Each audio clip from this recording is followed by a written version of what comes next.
How's it going, neighbors? This is Ed here with etrailer.com, and today we're taking a look at the Valterra 3-inch gate valve. Now, this guy will work as a direct replacement, but it also gives you the option to reposition your valve handle. So let's take a closer look at our part and see what it does for us. So essentially your 3-inch gate valve is going to come with the hardware to replace it. You can use your existing, but if you want to freshen it up, you can go with that guy. You're going to get seals also for the system to keep everything nice and inside the pipe where we want it.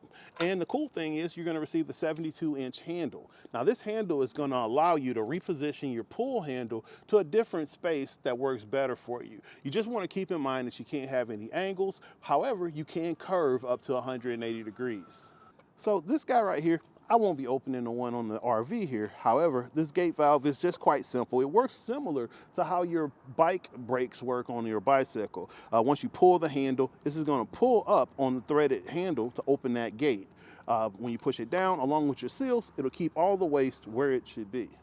Unfortunately, without actually installing the cable and securing it, it's pretty difficult to give you a mock-up of how this guy would work because the internal wire moves through the external sheathing.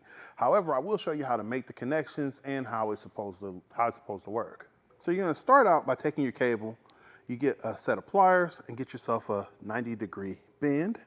That's going to work as your hook for going through the top of your valve. So from here, you're going to insert that bend and you're going to make your connection here.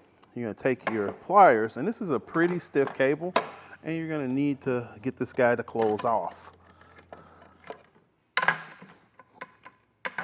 And you just got to be a little bit patient so you don't overwork the metal in the wire itself. But you just take your time, you'd be able to get it on there a little bit closed off.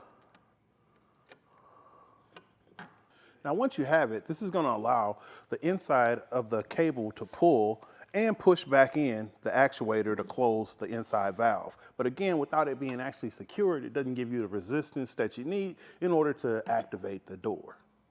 Alternatively, you have a different type here that comes with a set screw where you would feed in your cable, your straight cable, and just tighten it down with that tiny Allen key that it comes with. If you're looking to replace your broken valve, you definitely want to make sure you're ordering the right one because it's not interchangeable between the two. Most of the neighbors I speak to here at eTrailer are pretty DIY friendly, so this project is pretty straightforward. However, if it's more than you want to take on or you just don't want to deal with the dirty job of it, reach out to our dealer network and we'd be able to get you set up with someone in your area to get that install done for you. So again, this is Ed with etrailer.com taking a look at the Valterra 3-inch gate valve with 72-inch pull cord. Have a great day.